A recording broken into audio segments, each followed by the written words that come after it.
Bonjour à tous et bienvenue à notre étude quotidienne sur, cette fois, Parashat Shavua, Parashat Emor, Rabotai. Mes amis, Parashat Emor, on pourrait se poser la question, dans le livre de Vaïkra, qui a pour objectif de nous faire arriver à la Kedusha, eh bien, on aurait pu se dire, finalement, ça y est, à la fin de la Parasha de Kedoshim, on a reçu toutes les instructions pour arriver à la Kedusha. Donc, à quoi ça sert de continuer le livre? Pourquoi ne pas s'arrêter maintenant? En quoi la paracha de Emor et Behar Bechukotai, qu'on va pas traiter aujourd'hui, mais un petit peu quand même, en quoi, eh bien, ces parachiotes sont utiles? Eh bien, on va se concentrer sur la paracha de Emor, évidemment, ce matin. La paracha de Emor est en fait divisée en deux parties. La première partie parle des Kohanim et la deuxième partie parle des fêtes. Alors, de quoi parlons-nous? Je reviendrai à la fin de notre étude sur justement pourquoi est-ce qu'elle est là, mais je voudrais rentrer dans les deux sujets qui nous intéressent, les deux sujets de la paracha, les Kohanim d'un côté, les fêtes de l'autre. Rabotai, quand on ouvre la paracha, on doit se poser une question fondamentale. Vayomer Hashem el Moshe Emor el Kohanim. Et donc Dieu dit à Moshe, tu dois dire aux Kohanim. Jusque-là, pas de problème. C'est tout à fait naturel. Très souvent, Dieu dit à Moshe de dire aux autres. Pas de problème. Emor et la Kohanim. Donc, il va certainement y avoir des choses à dire aux Kohanim. Donc, on nous dit Emor et la Kohanim bene Aaron. Dis aux Kohanim, fils de Aaron. Ve'amarta alehem. Et tu leur diras. Alors, effectivement, après le Ve'amarta alehem, il y a toute une liste de choses qu'il faut leur dire. Mais le problème, c'est alors à quoi ça sert le mot Emor et la Kohanim? S'il y a marqué juste après « et tu leur diras », pourquoi tu dis « dis-leur et tu leur diras » dis-leur ou tu leur diras, pas besoin des deux. Et donc, en fait, s'il y a marqué « est mort » d'un côté et « ve'amarta » de l'autre, eh bien, c'est que et là, il y a quelque chose à dire, et là, il y a quelque chose à dire. Alors, pour ce qui est du ve'amarta, c'est toute la liste de halachot propres, de lois propres au Kohanim. Donc ça va être bien déterminé. Donc, ce qui m'intéresse, c'est le fameux est mort. Qu'est-ce que c'est est mort? Qu'est-ce qu'il faut leur dire à ce moment-là? Eh bien voilà les amis, il y a marqué est mort el la Kohanim, bene à Aaron. Qu'est-ce qu'il faut dire aux Kohanim? Il faut leur dire qu'ils sont bene à Aaron. Qu'est-ce que ça veut dire qu'ils sont bene à Aaron? Tu dois d'abord faire prendre conscience au Kohen que d'abord et avant tout, il est le fils de Aaron.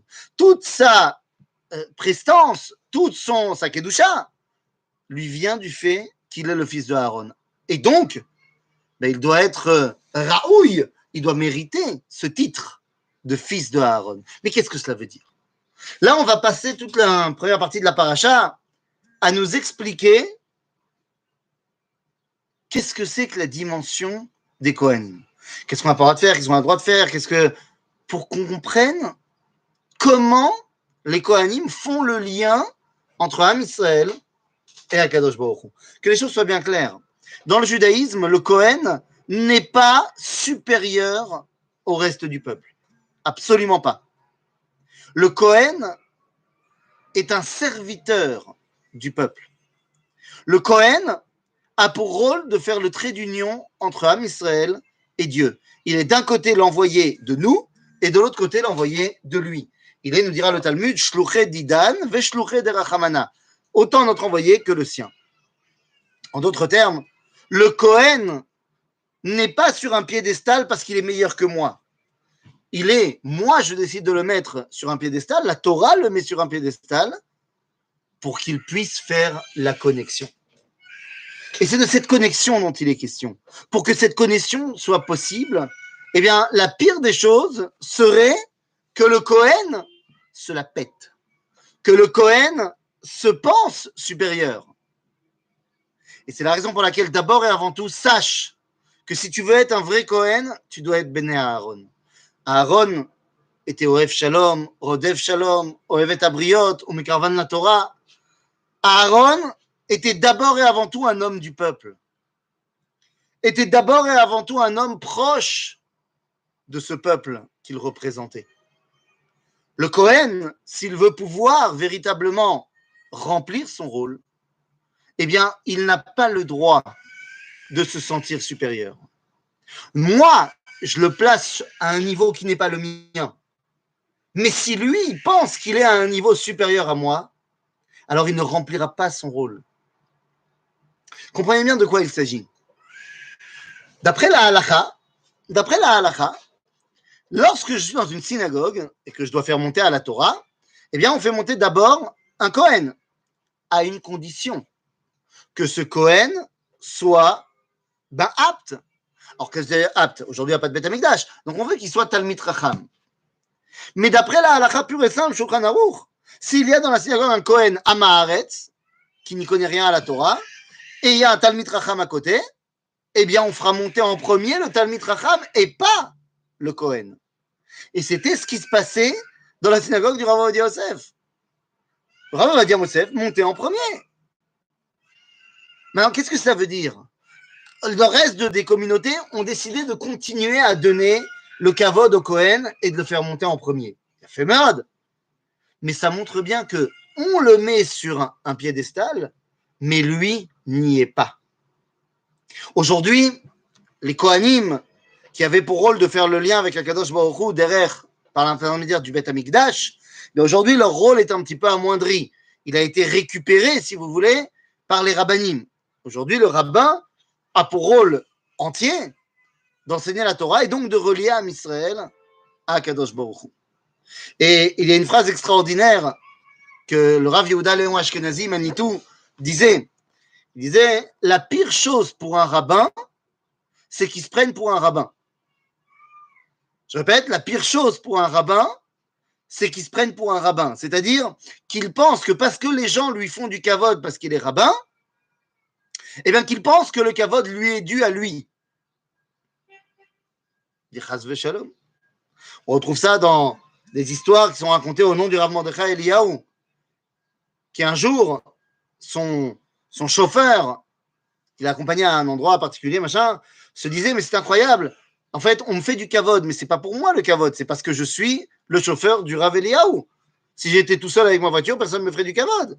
Et donc, il pensait que le kavod était dû au Rav Eliyahu, jusqu'à ce que le Rav lui-même lui explique, devant tout le monde, devant toute l'assistance où il était, qu'en fait, le kavod n'est pas pour lui.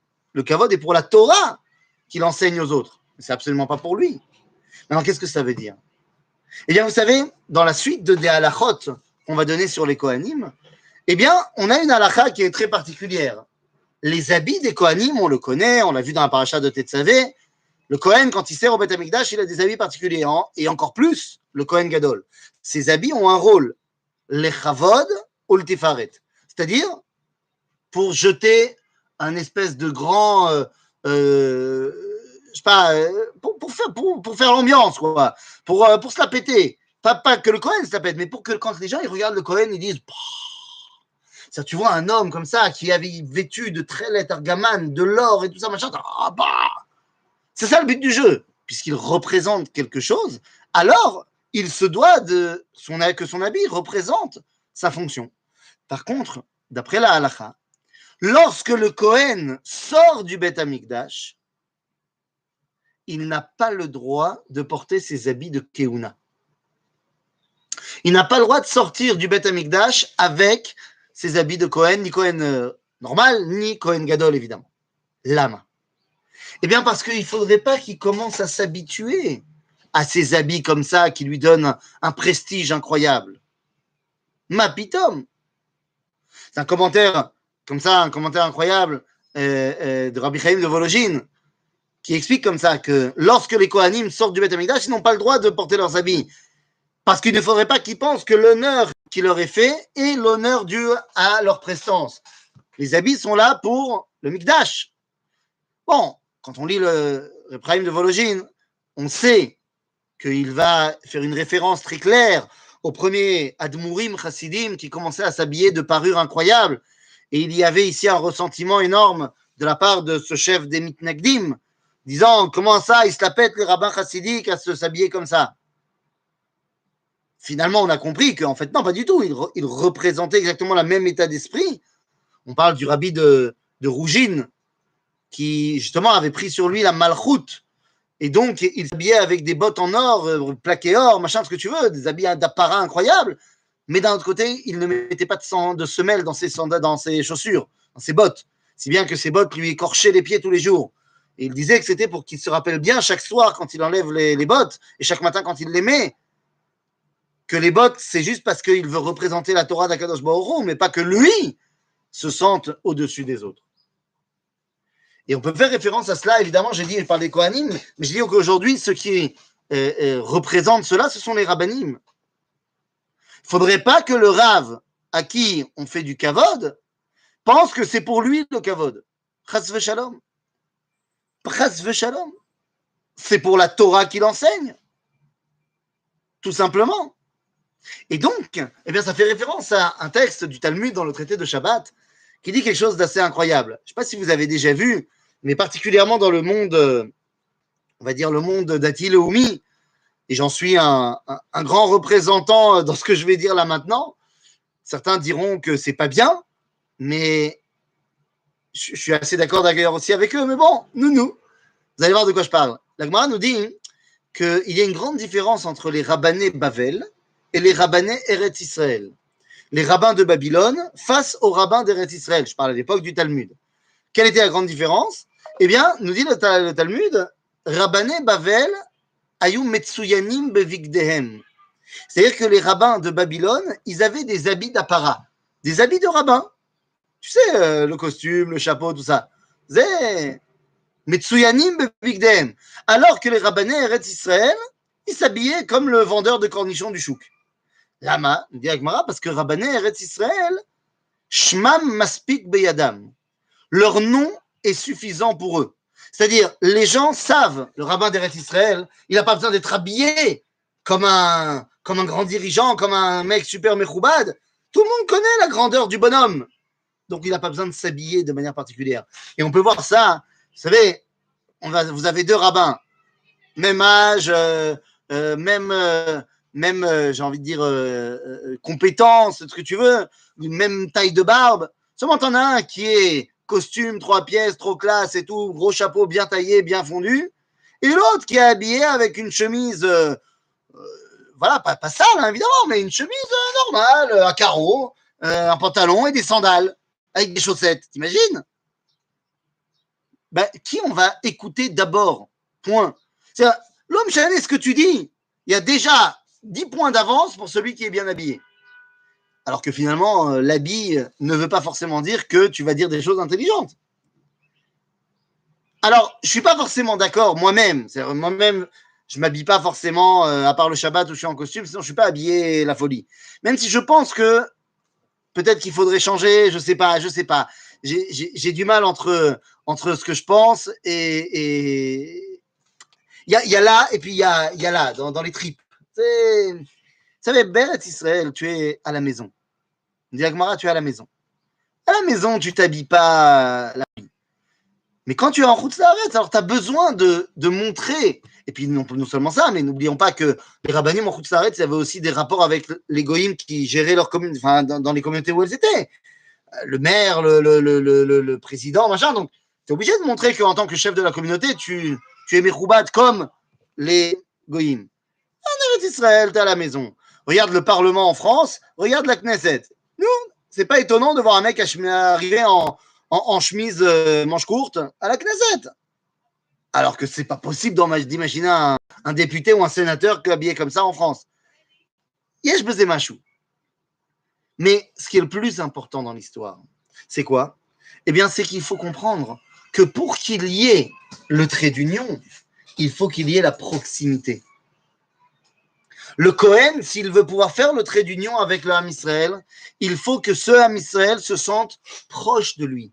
Et c'est vrai que des fois, la distance mise par l'apparat, eh bien, fait que des fois, je ne peux pas me lier à lui.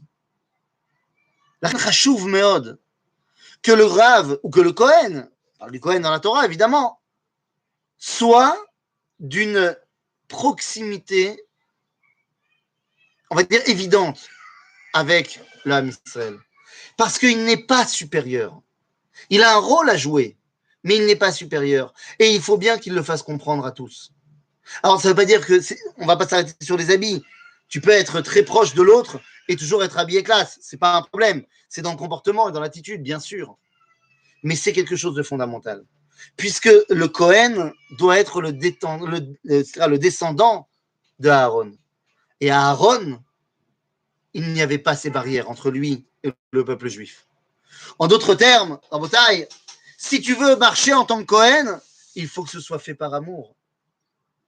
Il faut que tu aies un amour inconditionnel pour ton peuple. Pareil pour le rabbin qui est en train d'enseigner la Torah. Comment est-ce qu'il peut enseigner la Torah à des gens qu'il déteste? Il n'a pas le droit. Et donc, il est évident que notre Cohen, notre rabbin, doit être d'abord en proximité totale. Oui, mais sandales, chaussettes aussi. Ouais, j'entends bien la réflexion. Mais en même temps, c'est une question de climat, j'ai envie de te dire. T'as jamais vu personne en sandales quand tu étais en France parce qu'il pleut, 10 mois sur 12. Donc forcément, mais n'oublie pas qu'on vit dans un pays où, ben voilà, je veux pas dire, mais bon, sandales, chaussettes, ça te dérange. Mais tes ancêtres, ma chère Laurence, parce qu'à mon avis, tu ne viens pas vraiment, te connaissant un petit peu, tu ne viens pas vraiment de la Pologne du Nord. Tes ancêtres, je te rappelle, qui se baladaient en djellaba et en babouche. Donc, tout dépend de l'endroit où on est, de la culture où on est et du climat, bien sûr. Je veux dire, c'est bien beau de s'habiller en Streimel quand on habite en Pologne. C'est quand même un petit peu plus compliqué d'assumer le Streimel à 40 degrés au mois d'août en Israël. Donc, elle m'a la saute. Donc, il est évident que ça, c'est la première dimension. Mais on a dit, dans la paracha, il n'y a pas que les Kohanim. Il y a également la grosse masterpiece de la paracha. Eh bien, c'est tout simplement les Moadim. Ce sont toute la liste des fêtes qui sont mises en avant dans notre paracha. Et donc, les Moadim, eh bien, il va falloir réfléchir 2 secondes. La liste des fêtes, elle peut se subdiviser en 3 parties. Quand on regarde le chapitre donc Kaf Gimel, le chapitre 23 du livre de Vaïkra, on va faire la liste de toutes les fêtes. Et on va voir que la première d'entre elles, c'est le Shabbat. Le Shabbat est la première des fêtes de la liste. Après le Shabbat, Yom Tov. Après le Yom Tov, on va voir. Mais si je reprends le texte donc de la paracha, eh bien on peut voir Vaidaber Hashem el Moshe lemor, daber el bnei Israël va'amarta alehem, moadei Hashem asher tikreu otam mikrei kodesh, elehem moadai. Shabbat est très différent du reste des fêtes. Pourquoi?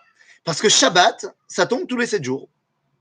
Et ça ne change rien, ce que tu penses pas, ça tombe tous les 7 jours.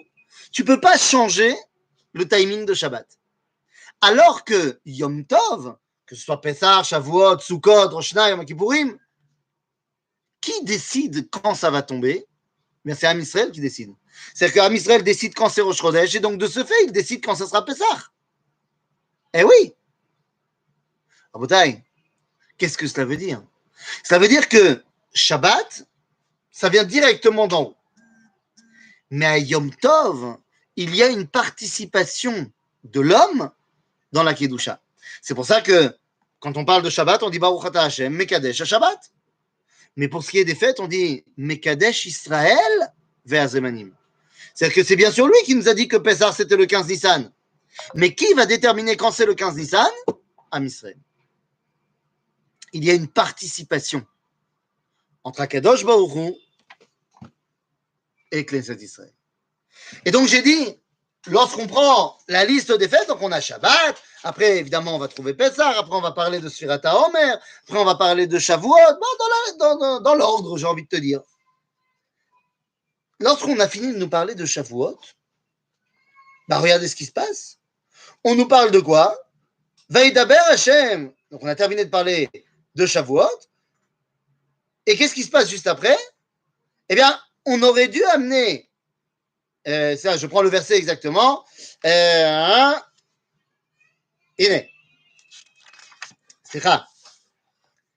Après, donc, Shavuot, donc on va te parler de Rosh Hashanah, de Yom Kippourim, dans l'ordre, ce qu'il faut. Mais finalement, une fois qu'on a terminé donc Sukkot, Shivat Yamin, תקראו של השם, ביום השמיני יקרא קודש יהיה לכם, ויקרבתם משל השם, עצרת היא, כל מלאכת עבודה לא תעשו.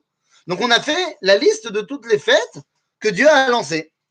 Et là on nous dit El Moadé Hashem Asher Tikreu Otam Mikra Kodesh Shuv L'Akriv Shel Hashem Ola Umincha Ozevach Unisachim Devar Yom Beyomo. Ben, qu'est-ce qui se passe?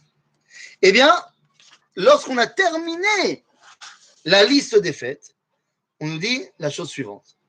Vaïdaber, le verset qui vient conclure la liste des fêtes, c'est Vaïdaber Hashem, au chapitre donc Kaf Dalet, verset Aleph, Vaïdaber Hashem, Ezra, au verset Kaf, même Dalet, du chapitre Kaf Gimel, le verset de conclusion donc de ce chapitre des fêtes. On nous dit Vaïdaber Moshe et Moadé Hashem el Bnei Israël.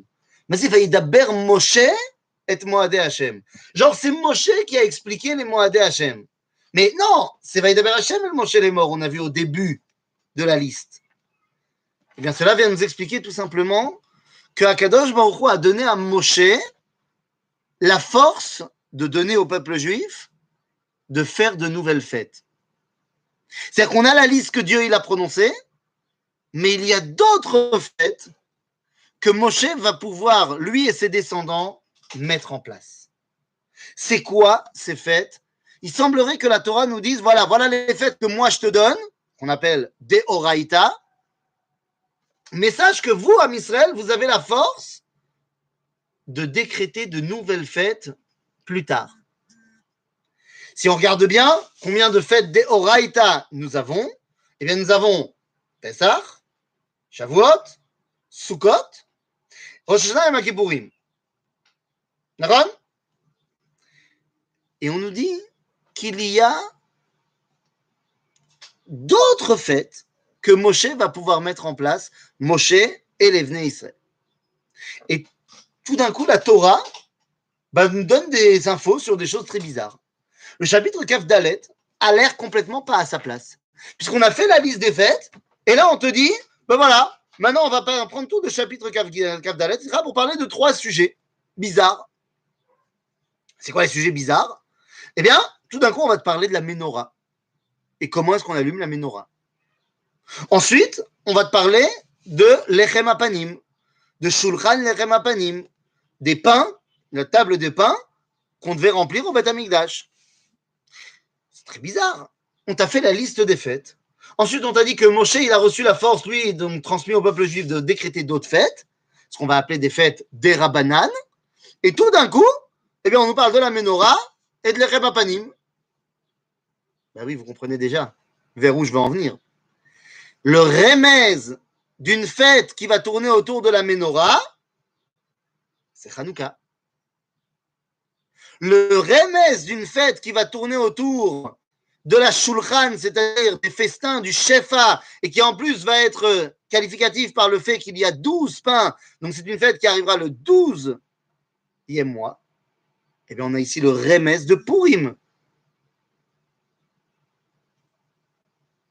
Sauf que la Torah ne s'arrête pas là, et elle nous raconte une autre histoire. L'histoire de Amekalel, de cet homme qui est perturbé dans son identité, parce qu'il est d'un côté le fils d'un Égyptien, mais de l'autre le fils d'une Juive. Il est donc perturbé dans son identité. Est-ce qu'il est juif ou est-ce qu'il est égyptien? Égyptien à l'époque, ça veut dire occidental, c'est-à-dire membre de la culture mondiale. Il ne sait pas où il est. Est-ce qu'il est comme ci? Est-ce qu'il est comme ça? Pas évident.